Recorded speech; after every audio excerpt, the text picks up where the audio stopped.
જૈનમ જયતી જૈનમ જયતી।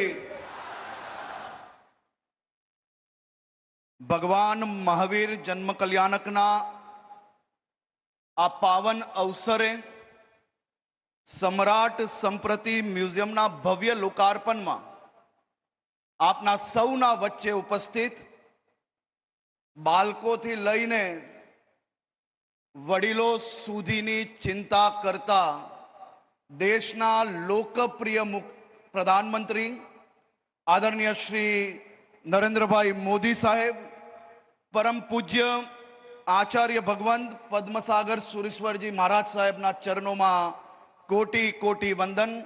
રાજ્યના લોકપ્રિય મુખ્યમંત્રી આદરણીય શ્રી ભૂપેન્દ્રભાઈ પટેલ સાહેબ, ગવર્નર સાહેબ આચાર્ય દેવવ્રતજી, મંચ પર બિરાજમાન સૌ મહાનુભાવો, આજે ભગવાન મહાવીર સ્વામીનો જન્મ કલ્યાણક છે।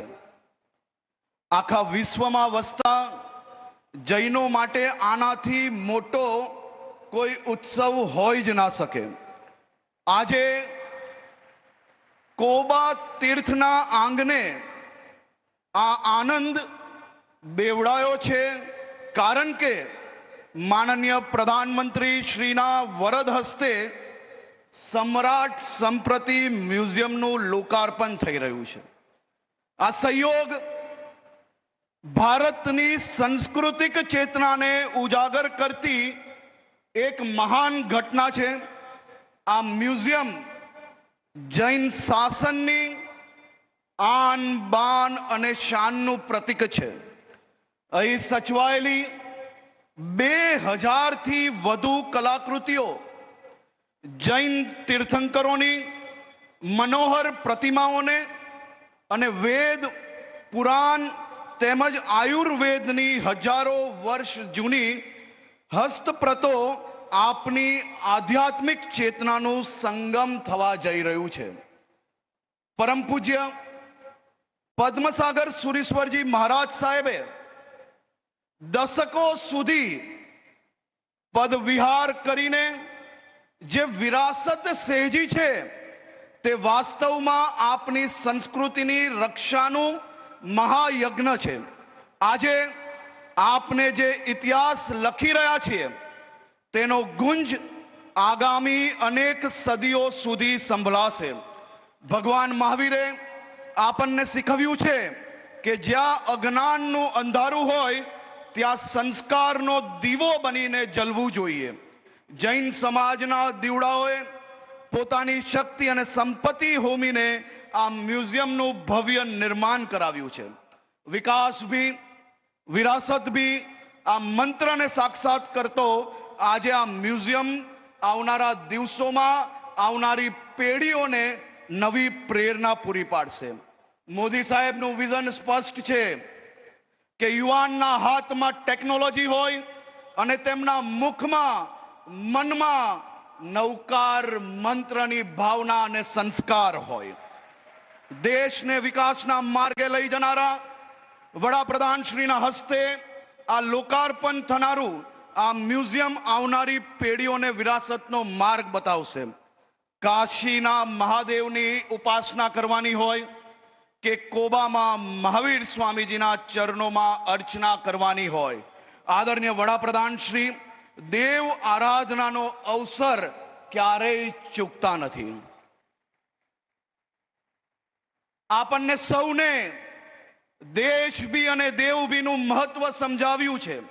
જે રીતે સમ્રાટ સંપ્રતિ આધ્યાત્મિક ચેતના જગાવી હતી તે જ રીતે મોદી સાહેબે અયોધ્યાથી લઈને સોમનાથ સુધી ભારતની વિરાસતને વિશ્વ ફલક પર ગૌરવ અપાવ્યું છે। મિત્રો, મારે આજે અહીંથી કહેવું છે કે જૈન સમાજના મારા વડીલોથી લઈને યુવાઓએ ક્યારેય વિચાર્યું હશે કે આ મહાન દેશના સૌથી લોકપ્રિય વડાપ્રધાન શ્રી દેશમાં સૌથી ઓછી ટકાવારીમાં આવતો આપણો આ નાનો સમાજ અને એ સમાજના ગુરુ ભગવંતો માટે ગુરુ ભગવંતોના વિહાર હોય કે પછી શેત્રુંજય દાદાના દર્શન અર્થે જતા ગુરુ ભગવંતોને ભારી ગરમીમાં એમને જે વિહાર અને ખાસ કરીને શેત્રુંજય દાદાના જાત્રા દરમિયાન પડતી તકલીફોનો નિકાલ. અને આપણે ક્યારેય એવું વિચાર્યું હશે કે વડાપ્રધાન શ્રી ગુરુ ભગવંતોને પડતી આ જાત્રામાં કઈ રીતે નિકાલ આવે તે માટે વિચારણા કરીને સરકાર અને સામાજિક લોકોને માત્ર કોઈ દિશા આપે એટલું જ નહીં, પરંતુ દિશા જોડે જોડે આ ગુરુ ભગવંતો માટે કેટલું કામ કર્યું ને તેની બી ઉઘરાણી કરે એનો સ્વયં સાક્ષી મને બી બોલવાનો અવસર મળ્યો છે. આદરણીય પ્રધાનમંત્રી શ્રીએ શેત્રુંજય પર્વત પર આપણી આ આધ્યાત્મિક ભૂમિ પર દાદરાની બેવ બાજુ ઘટ વૃક્ષનું કઈ રીતે વૃક્ષારોપણ થાય અને આવનારા 10 વર્ષમાં ગરમીઓમાં ગમે તે ગુરુ ભગવંતે ખુલ્લા પગે અગર જાત્રા કરતા હોય તો એમને મજબૂત છાયો મળે તેવો વિચારણા બી આપી અને કામનું હંમેશા ઉઘરાણી કરતા હોય. આપણું તીર્થ તારંગાજીની આસપાસની પથરાલ જમીન પર કઈ રીતે વૃક્ષારોપણ કરીને આખો વિસ્તાર હરિયાળો બને અને આપણું તીર્થ અને તીર્થમાં આવતા બધા જ આપણા જૈન અનુયાયીઓને આ વૃક્ષારોપણ કરવાનો બી અવસર મળ્યો અને આપણું તારંગાજી આખું લીલું છમ થયું.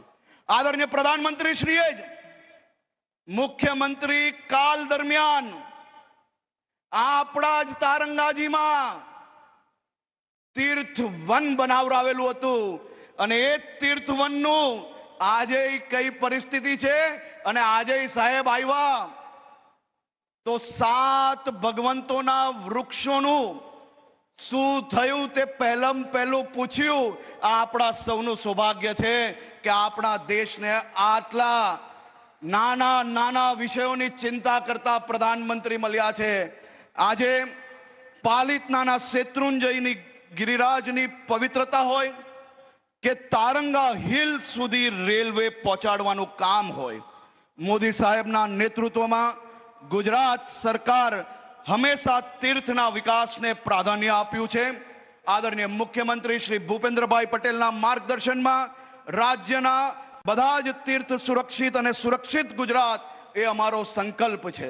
આજે મોદી સાહેબની હાજરીમાં હું મારા સમાજના સૌ વડીલોને 2 હાથ જોડીને વિનંતી કરવા માંગુ છું.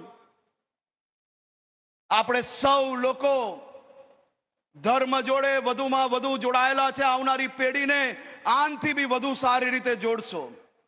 પરંતુ આ મ્યુઝિયમ હોય કે 1 મહિના પહેલા અમદાવાદની અંદર મહિલાઓ એટલે કે બાલકીઓ માટે જે સ્કૂલ બનાવી, આ પ્રકારના પ્રોજેક્ટો હજી બી વધુ દર વર્ષે દરેક એરિયામાં દરેક સમાજને ઉપયોગી બને તે જ દિશામાં આપણે સૌ લોકો આપણા કામને આગળ વધારીએ. દર વર્ષે ચોમાસાઓમાં વધુમાં વધુ ધર્મ થાય અને એ જ ચોમાસાના ખર્ચમાંથી 10% બચાવીને કે 10% હજી વધુ ઉમેરીને આપણે આવા સામાજિક કાર્યોને આગળ વધારવાનો આજે સંકલ્પ લઈએ. આદરણીય મોદી સાહેબને ફરી એકવાર મારા રાજ્યના સૌ નાગરિકો વતી સાહેબ અમે આપના આભારી છીએ અને અમે સૌ આવનારા દિવસોમાં આપનું સપનું, આપનું વિઝન, આપની મહેનત વિકસિત ભારત 2047ના એ સંકલ્પને સાકાર કરવા માટે સૌ ધર્મ, સૌ જ્ઞાતિ, સૌ ક્ષેત્ર સાથે મળીને આ રાજ્યની વિકાસની ગતિને આગળ વધારવા માટે પ્રયાસ કરશો. ખૂબ ખૂબ આભાર.